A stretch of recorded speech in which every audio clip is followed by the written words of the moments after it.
नमस्कार बच्चों, विद्या मंदिर हिंदी में आपका स्वागत है। बच्चों, मैं आज आपको हमारा राष्ट्रीय पर्व स्वतंत्रता दिवस के विषय में एक निबंध बताऊंगी। मैंने अपनी पिछली वीडियो में भी आपको स्वतंत्रता दिवस पर एक निबंध बताया था। चलिए कुछ अन्य बातें मैं आपको आज इस निबंध में बताती हूँ। रूपरेखा देखिए। सबसे पहले प्रस्तावना, फिर अंग्रेजी हुकूमत की पीड़ा एवं स्वाधीनता संघर्ष, स्वतंत्रता प्राप्ति संघर्ष की सफलता, स्वतंत्रता दिवस समारोह के आयोजन का ढंग, फिर उपसंहार।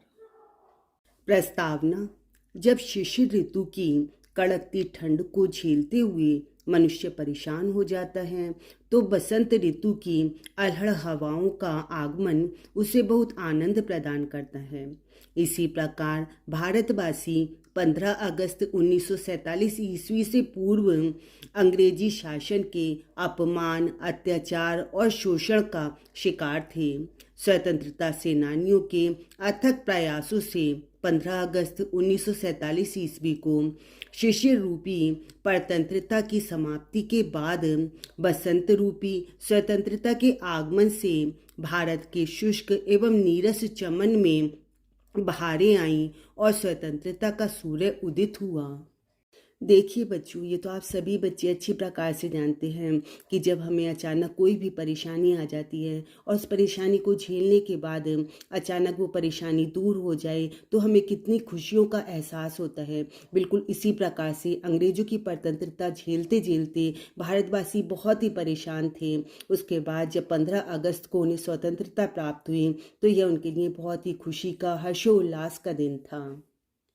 कष्ट झेल कर विदा किए परतंत्रता के दुखद पल, आओ हम सब भारतवासी मिलकर मनाएं खुशी से स्वतंत्रता के यह निर्मल पल। स्वतंत्रता का सुख बहुत भाग्य से मिलता है।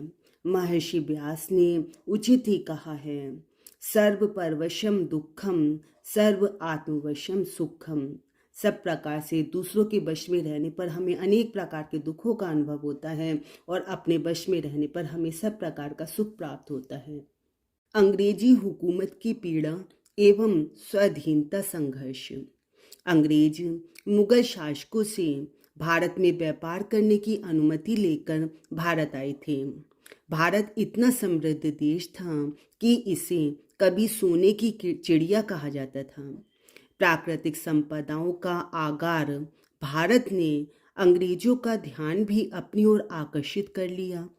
भारत में व्यापारी बनने आए अंग्रेज राजा बन गए, मतलब भारत में व्यापार करने के लिए आए थे अंग्रेज और वहाँ पर राजा बनकर बैठ गए।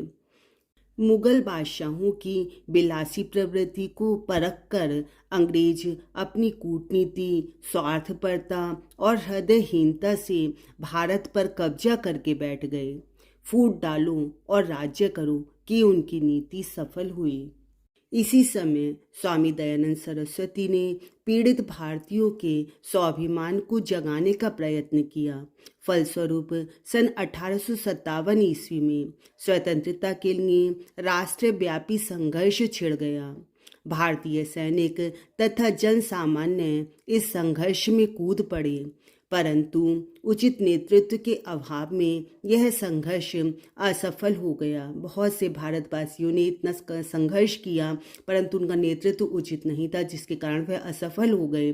भारी खून खराबे के बाद ब्रिटिश शासन ने सत्ता को फिर नियंत्रण में ले लिया। हजारों सैनिकों को मृत्युदंड देकर गोलियों से उड़ा दिया गया तथा विद्रोह को कुचल दिया गया। स्वतंत्रता प्राप्ति संघर्ष की सफलता। 1857 ईस्वी के संघर्ष में असफल भारतवासी पीड़ा को मन में दबाए कुछ समय शांत रहे। कुछ समय तक जब 1857 ईस्वी में सारे भारतवासी लग गए थे कि किसी प्रकार से अंग्रेजों से अपने देश को मुक्त कराना है, परंतु उस समय सही से नेतृत्व न हो सका और अंग्रेजों ने बहुत से भारतीयों को मौत के घाट उतार दिया। तो उस समय असफल होने के बाद भारतवासी कुछ समय तो शांत रहे, लेकिन कुछ समय बाद ही क्रांतिकारियों ने ब्रिटिश शासन के अत्याचारों के खिलाफ अपनी गोलियां दागी। इसके बाद धीरे धीरे संपूर्ण देश में क्रांतिकारियों के संगठनों ने संघर्ष प्रारंभ कर दिया। अनेकों वीरों वीरांगनाओं ने इस देश की स्वतंत्रता की बलिवेदी पर प्राण न्यौछावर कर दिए। महात्मा गांधी, गोपाल कृष्ण गोखले, लाला हरदयाल, लोकमान्य तिलक आदि ने भारतीय राष्ट्रीय कांग्रेस के माध्यम से अंग्रेजों को भारत से भगा दिया और 15 अगस्त 1947 ईस्वी को भारत को आज़ादी दिलाई। हमारा देश पूर्ण रूप से स्वतंत्र हो गया। देश का कण कण उल्लास से भर गया। शहीदों की आत्माएं तृप्त हुईं।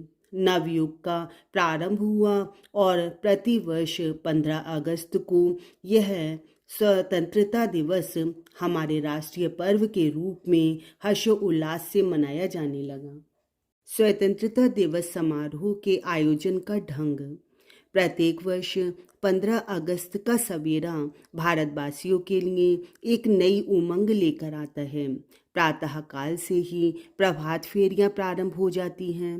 राजधानी दिल्ली में प्रधानमंत्री लाल किले पर राष्ट्रीय ध्वज फहराते हैं।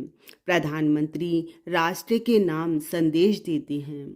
संपूर्ण भारत में तिरंगे को सम्मान पूर्वक फहराया जाता है। इस पुनीत अवसर पर भारत माता की रक्षक तीनों सेनाओं की टुकड़ियां, एनसीसी के छात्र, बालचर तथा विद्यालयों के छात्र छात्राएं ध्वजा अभिवादन करते हैं, परेड करते हैं तथा पीटी का प्रदर्शन करते हैं।